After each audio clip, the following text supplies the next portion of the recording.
आज की क्लास बहुत ही महत्वपूर्ण होने वाली है। अगर आप इसको देख लेते हैं तो आपका कोई भी प्रश्न जो आता है इससे रिलेटिव गलत नहीं होगा। ये क्लास आपकी यूजीसी नेट, सेट और लेक्चरार, प्रवक्ता आदि के लिए महत्वपूर्ण होने वाली है। और भी जो अन्य आपके कॉम्पिटिटिव एग्ज़ाम होते हैं जिसमें भी आपके इकोनॉमिक्स से पूछी जाती है उसके लिए महत्वपूर्ण होने वाली है। शुम्पीटर का आर्थिक विकास सिद्धांत बहुत ही महत्वपूर्ण है। ये इनकी एक बुक पब्लिश हुई थी जिसका नाम क्या था, थ्योरी ऑफ इकोनॉमिक्स डेवलपमेंट, जो 1911 में पब्लिश हुई थी। इनका नाम देखा जाए तो ये एक जोसेफ शुम्पीटर, जो एक जर्मन इकोनॉमिस्ट थे, यानी कि जर्मन अर्थशास्त्री थे। शुम्पीटर पूंजीवादी प्रणाली के समर्थक और प्रशंसक थे। उन्होंने पूंजीवाद के उद्भव, उसकी कार्यप्रणाली एवं विकास की गहन पड़ताल की। आर्थिक विकास का जो सिद्धांत है, इन्होंने क्या दिया है, जो आर्थिक विकास का सिद्धांत दिया है वो चक्रीय प्रवाह का रूप में दिया है और नव प्रवर्तन के रूप में अपना सिद्धांत दिया है। यहाँ देखिए, इनका जो सिद्धांत कहता है, विकास के चक्र को चक्रीय प्रवाह के द्वारा समझाया। यानी कि इन्होंने जो विकास है उसको किस माध्यम से समझाया है, चक्रीय प्रवाह के द्वारा समझाया है। चक्रीय प्रवाह स्थिर संतुलन का आधार है। यानी कि जो चक्रीय प्रवाह है वो स्थिर संतुलन का एक आधार लेकर इन्होंने इस कॉन्सेप्ट को दिया है। इनकी प्रमुख प्रवृत्तियाँ एवं मान्यताएं क्या हैं, ये शुम्पीटर के विश्लेषक का आधार क्या है, सबसे महत्वपूर्ण है नव प्रवर्तन। शुम्पीटर ने क्या माना है, यह माना कि पूर्ण प्रतिस्पर्धी संतुलन विद्यमान है, कोई लाभ नहीं है, ब्याज दरें नहीं है, कोई बचत नहीं है, कोई विनियोग नहीं है, अनैच्छिक बेरोजगारी नहीं है। इस संतुलन को शुम्पीटर ने क्या कहा है, चक्रीय प्रवाह कहा है। यानी कि कोई बचत नहीं, कोई लाभ नहीं, कोई हानि नहीं, कोई विनियोग नहीं, ये क्या है, चक्रीय प्रवाह है। आगे बात करें मांग एवं पूर्ति, मतलब आपकी चक्रीय प्रवाह में समान वस्तुएं समान तरीके से हर वर्ष उत्पादित की जाती हैं। सभी उत्पादक वस्तुओं की समय मांग की जानकारी रखते हैं और इसी के अनुसार उत्पादन की पूर्ति को समायोजित करते हैं। यानी कि इसमें ये माना गया है कि सभी उत्पादकों को ये जानकारी होती है कि उनकी मांग क्या है। सभी उत्पादक अपनी समय मांग की जानकारी रखते हैं, क्या उत्पादन किया जाना है इनकी जानकारी होती है, उपभोक्ता कितनी मांग करेंगे इसकी जानकारी होती है।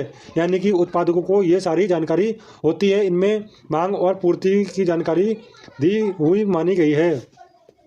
इन्होंने यही माना है कि उत्पादन का अनुकूलतम स्तर विद्यमान रहता है और इसमें अर्थव्यवस्था में संसाधनों की बर्बादी की कोई संभावना नहीं है। फर्में प्रतिस्पर्धात्मक संतुलन की दशा में कार्य करती हैं, यह इनकी मान्यताएं हैं। ये भी मान्यता ली गई है कि उत्पादन के साधनों को उनके सीमांत उत्पाद के अनुसार भुगतान किया जाता है।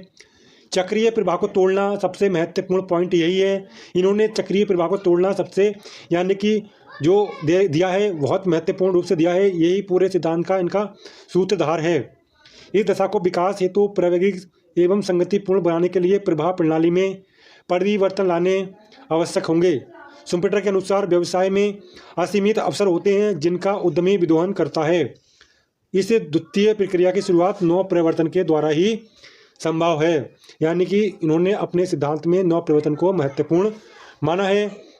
आर्थिक विकास में उद्यमी की भूमिका महत्वपूर्ण रूप से मानी गई है कि जो उद्यमी होता है वो ही आर्थिक, यानी कि नव परिवर्तन का लागू करता है, नव परिवर्तन का निर्माण करता है। और जो अर्थव्यवस्था में नए नए इनोवेशन होते हैं वो क्या करता है, उद्यमी ही नए नए आविष्कार, नए नए इनोवेशन एक उद्यमी ही करता है। तो उद्यमी को महत्वपूर्ण रूप से यहाँ पर मान्यता दी गई है। जो मुख्य आधार दिया गया है वो उद्यमी को दिया गया है। तो यहाँ पर आर्थिक विकास की प्रक्रिया में उद्यमी की भूमिका महत्वपूर्ण मानती है और विकास के रंगमंच का एक जो दिया गया है वो पूरा रंगमंच उद्यमी को यहाँ पर दिया गया है। नवप्रवर्तन और नवप्रवर्तक। देखिए यहाँ पर नवप्रवर्तक वो हैं जो नए नए इनोवेशन करते हैं, और नए इनोवेशन होने के बाद में जो नया परिवर्तन होता है उसे नवप्रवर्तक यानी कि नवप्रवर्तन कहते हैं। जो नवप्रवर्तक होता है वो नए नए इनोवेशन करता है अर्थव्यवस्था में, नई नई चीज़ों का। नए प्रवर्तक माने नई जानकारी, यानी कि नए उत्पादन के रास्ते, नई तकनीक, नई विधि, नए उत्पादन बाजार या नया बाजार की खोज करता है, वही क्या है, नए इनोवेशन है। शुम्पेटर ने विकास प्रक्रिया को स्वाभाविक एवं अनियमित परिवर्तनों से संबंधित किया है। यह पूर्व में विद्यमान संतुलन की दशा को बतलाती है। उच्च अंश के जोखिमों एवं अनिश्चितता वाले विश्व में दृढ़ इच्छा शक्ति, कार्य की योग्यता, कुशलता रखने वाला व्यवसायी ही नवप्रवर्तक की क्रिया संपन्न करता है। यानी कि नवप्रवर्तन के लिए दृढ़ इच्छा होनी चाहिए, योग्यता होनी चाहिए और साहसी होनी चाहिए। नवप्रवर्तन की क्रिया संपन्न करता है अर्थात नवप्रवर्तक नवप्रवर्तन का उपक्रम की स्थापना करता है, लाभ के अवसरों का विदोहन करता है। उद्यमी या नवप्रवर्तक लाभ की, देखिए वो नवप्रवर्तक क्यों करता है, नए नए इनोवेशन क्यों करता है, नए नए आविष्कार क्यों करता है। इसका एक तो महत्वपूर्ण कारण लाभ की लालसा है, वो अपना लाभ कमाना चाहता है। व्यवसाय जगत में सृजन का सुख, यानी कि वो जब कोई नव परिवर्तन करता है तो उसे इससे क्या मिलता है, उससे व्यवसाय जगत में सृजन का सुख मिलता है, और विशिष्ट पहचान अपनी कायम करने के लिए वो नया नया इनोवेशन, नए नए आविष्कार करता है। तो वो ये 3 कारणों से अपने नए परिवर्तन को करता है। इस प्रकार कह सकते हैं नव प्रवर्तक विकास का एजेंट है। उसकी अपनी सोच, कल्पनाएं, विचार को कार्य के रूप में बदलने की क्षमताएं होती हैं। वह नए प्रयोग करता है, नए आविष्कार करता है, वह संसाधनों के नवीन सहयोग प्रस्तुत करता है, नई तकनीक खोज करता है। यह क्या करने का कार्य एक उद्यमी, एक साहसी का यानी कि नव प्रवर्तक का होता है। नव प्रवर्तन के देखिए यहाँ पर 5 रूप दिए गए हैं। कौन कौन से 5 रूप हैं? नव प्रवर्तन कैसे 5 रूपों से होगा, यानी कि एक नवीन वस्तु से परिचित होना, ये नव प्रवर्तन कहलाएगा। उपभोक्ता परिचित, देखिए यहाँ पर एक नवीन वस्तु का परिचय, जिससे उपभोक्ता परिचित नहीं है उसको परिचित कराना। नए बाजार की खोज करना, कच्चे पदार्थ की आपूर्ति के नए स्रोतों की खोज करना, एक नए उद्योग या संगठन की नया से परिचित होना, यानी कि खोज करना, यानी कि उससे परिचित होना, विकास, ये माना गया है। और इसमें जो ई बिंदु है इसमें देखिए महत्वपूर्ण है, एक उद्योग में एक नए संगठन का परिचय। इसमें क्या क्या है, विकास की पहली लहर की, यानी कि विकास की पहली लहर क्या है, नव परिवर्तन युक्त विनियोग की दशा, यानी कि पहली बार जो विनियोग किया जाता है उसको महत्वपूर्ण रूप से दिया गया है।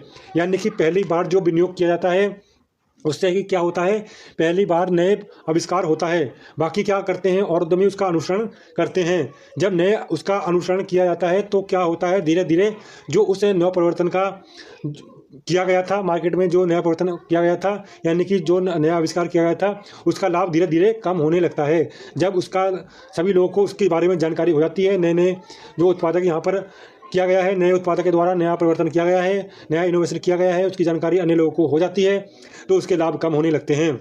दूसरी लहर में देखिए कहा गया है उसका अनुसरण होता है और विनियोग की चलती है जो पहली लहर में समाहित हो जाती है।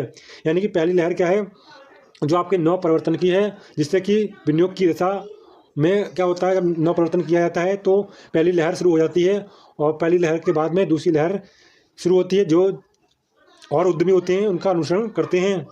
आगे बात करें, देखिए यहाँ पर सबसे पहले देखिए कि आपकी बात करते हैं, ये वाली जो है आपकी वाई अक्ष पे आपका इनोवेशन को लिया गया है, और आपका यहाँ पर टाइम को लिया गया है एक्स अक्ष पे। प्रारंभ में बात करें तो ये आपके जो पहली संतुलित विकास हो रहा है, यहाँ पर संतुलित यानी कि जो संतुलित रूप से विकास का स्टेज दिखाई गई है। तो यहाँ पर बात करें कि टी समय, यहाँ पर हम टी समय मान लेते हैं कि टी समय में जो हमारा नव परिवर्तन किया जाता है, जब टी समय में नव परिवर्तन किया जाता है तो यहाँ पर हमारे प्रायोगिक संतुलन स्थापित होता है। जब स्टार्टिंग में ये क्या दिखाया गया है, जो आपका स्थिर संतुलन को दिखाई गई है, ये रेखा आपकी स्थिर संतुलन को दिखाती है। और जब इस समय में टी समय में यहाँ टी मान लेते हैं, तो टी समय में जब आपका यहाँ पर नया इनोवेशन किया जाता है, नव परिवर्तन किया जाता है, तो नव परिवर्तन से क्या होता है, नव परिवर्तन से आपके प्रायोगिक यानी कि आपके यहाँ पर स्थिति प्रारंभ हो जाती है, और ये कब तक चलती है, बी बिंदु तक यहाँ पर चलती रहती है। जब बी बिंदु पर और आपका नया इनोवेशन किया जाता है, यानी कि नव परिवर्तन किया जाता है, तो ये लहर आगे चलती है। ये आपकी एक प्रायोगिक रूप से चलती रहती है, यानी गत्यात्मक रूप से ये चलती रहती है, जब तक कि इसका और उद्यमी अनुसरण नहीं करते हैं। जब इनका और उद्यमी अनुसरण करने लगते हैं तो एक ऐसी अवस्था आती है जिससे कि इनके लाभ कम होने लगते हैं और ये आगे इनके लाभ की कमी होने लगती है। क्यों होती है लाभ की कमी? जब इसमें नए नए औद्योगिक वो उद्यमी आ जाते हैं तो इनका अनुसरण करते हैं तो लाभ कम होते हैं। क्योंकि लाभ कम क्यों होते हैं? जब नया उत्पादन जब किया जाता है तो जब इसका उद्यमी अनुसरण करने लगते हैं तो यहाँ पर अधिक उत्पादन होता है। तो अधिक उत्पादन जब किया जाता है तो यहाँ पर आपके नए नए उद्योगों को स्थापित यानी कि नए उद्योगों को स्थापित करना, यानी कि नए जानकारी यानी कि नई वस्तु को उत्पादन करना, और यहाँ पर आपके नए उत्पाद को उत्पादन करने के लिए श्रमिकों को लगाने के लिए क्या होता है, इनके लाभ जो होते हैं वो घटने लगते हैं। और लाभ जब घटते हैं तो यहाँ पर उत्पादन का स्तर गिरने लगता है। एक ऐसी दशा आ जाती है जिससे कि ये इसमें स्थिर स्टेज आ जाती है, यानी कि फिर से स्थिर स्टेज की अवस्था प्रारंभ हो जाती है। आगे देखें, यहाँ पर इन्होंने साख की भूमिका को भी महत्वपूर्ण रूप से यहाँ पर दिया है, यानी कि साख की जो भूमिका है इनका महत्वपूर्ण रूप से माना है। चक्रीय प्रभाव को तोड़ने का आवश्यक अस्त्र माना है। आर्थिक विकास हेतु साख आवश्यक है। साख अशोधित संसाधनों, अप्रयुक्त तकनीक, ज्ञान के भंडार, विद्वहन का संभव बनाता है। यानी कि साख को क्यों महत्वपूर्ण माना है? जो अप्रयुक्त तकनीक है या अशोधित संसाधन है, उन जो अप्रयुक्त पड़े हैं यानी कि जिनका उपयोग नहीं हो पाया है, उनको साख के माध्यम से उनका उपयोग किया जा सकता है और साख के द्वारा नवप्रवर्तन के संसाधनों का क्रय कर सकता है। नए प्रयोगों में नवप्रवर्तन हेतु महत्वपूर्ण साख को माना गया है। आगे बात करें, चालू आय से प्राप्त बचतें। विनियोग कोष यानी कि जो चालू आय है उनसे क्या है, उनको महत्वपूर्ण रूप से दिया गया है। यानी कि जो चालू आय से प्राप्त बचते हैं उनके द्वारा जो क्या है उनका विनियोग किया जा सकता है और बैंकिंग प्रणाली द्वारा भी संपन्न साख का सृजन किया जा सकता है। आगे बात करें, इसमें नवप्रवर्तन बैंकों द्वारा सर्जित साख द्वारा अपने व्यवसाय का विस्तार करते हैं। साख सृजन सुविधाओं का विस्तार पूंजी संचय का एक महत्वपूर्ण साधन माना गया है। देखिए, यहाँ पर आर्थिक विकास की विभिन्न अवस्थाएं हैं। यहाँ पर महत्वपूर्ण रूप से 4 अवस्थाओं को बताया है, जिसमें पहली क्या है, पहली आपकी जो है, देखिए सबसे पहले जब नवप्रवर्तन किया जाता है यानी कि जब नवप्रवर्तन होता है तो पहली लहर में क्या होता है, पहली लहर में तेज़ी से विकास होता है। जब तेज़ी से विकास होता है पहली लहर में तो यहाँ पर लाभ अधिक होते हैं सभी को, और जब इसमें लाभ अधिक होते हैं तो जब इसमें जानकारी और उद्यम को होती है तो उसका अनुसरण करते हैं। अनुसरण करने से क्या होता है, यहाँ पर धीरे धीरे लाभ कम होने लगते हैं। तो यहाँ पर रिसेशन की अवस्था प्रारंभ हो जाती है और जो रिसेशन की अवस्था रुकती नहीं है, इसमें और भी कमी निरंतर चली जाती है होते हुए। तो ये आपकी यहाँ पर क्या होता है, यहाँ पर डिप्रेशन की अवस्था यहाँ पर प्रारंभ होती है और ये जब तक प्रारंभ रहती है जब तक कि इसमें नवप्रवर्तन दोबारा से ना किया जाए।